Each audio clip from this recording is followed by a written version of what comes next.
Tu vois, est-ce que tu penses que du coup, les joueurs ont pas full ego en mode, en fait, le coach est en dessous de moi, et dans tous les cas, moi, je suis le joueur, je suis la star de mon équipe. Tu vois, admettons Caps, s'il avait un ego de zinzin, tu vois. Admettons Caps c'est Forgiven, tu vois ce que je veux dire? Prends Perse, c'est Genre, quoi, prends Perse. Prends Perse. Et petit ouais, ego et tout. ouais, aussi, Voilà. par exemple, tu vois. Est-ce que tu penses que, tu vois, ça peut pas être un peu problématique dans le sens où, en fait, les mecs vont travailler, enfin, vont mal travailler parce qu'en fait, ils vont pas écouter leur staff, quoi. Là où le staff devrait, même si vous avez parfois vos torts, normal, comme tout le monde, devrait quand même être pris en priorité. Tu regardes, moi, je regarde pas mal de NBA.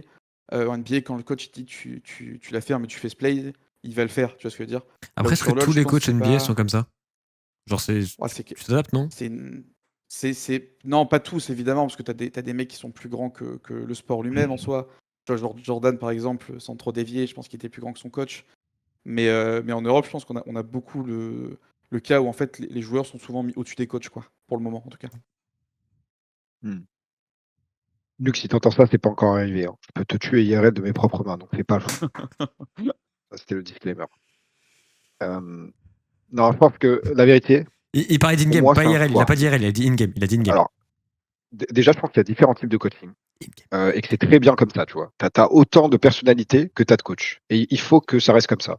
Parce que je pense que ça crée de la diversité dans plein de choses et que différents joueurs pros répondent mieux à différents coachings. Je pense pas que tu aies un coaching qui soit supérieur. Je pense que c'est une question de compatibilité, tu vois. Par contre, là où je te rejoins, c'est que pour moi, le dernier point doit venir du head coach. Après, de quelle façon c'est apporté, à quel point il laisse de la place aux joueurs pour s'exprimer, à quel point il prend en compte leur avis pour prendre sa décision finale. Encore une fois, ça doit être quelque chose de propre à chacun. Et pour ce qui est d'avoir la décision finale, c'est important, encore une fois, que la responsabilité et donc l'autorité reviennent au head coach.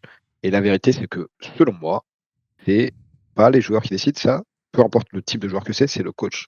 Parce que si demain, tu as envie que tes choix soient appliqués, tu as totalement une marge de manœuvre dessus. C'est simple, c'est tu demandes quelque chose, cette chose doit être faite.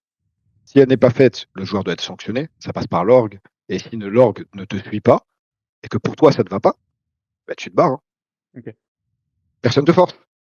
À part si tu veux vraiment le fake. Donc c'est un choix. À la fin, la vérité, c'est que c'est un choix.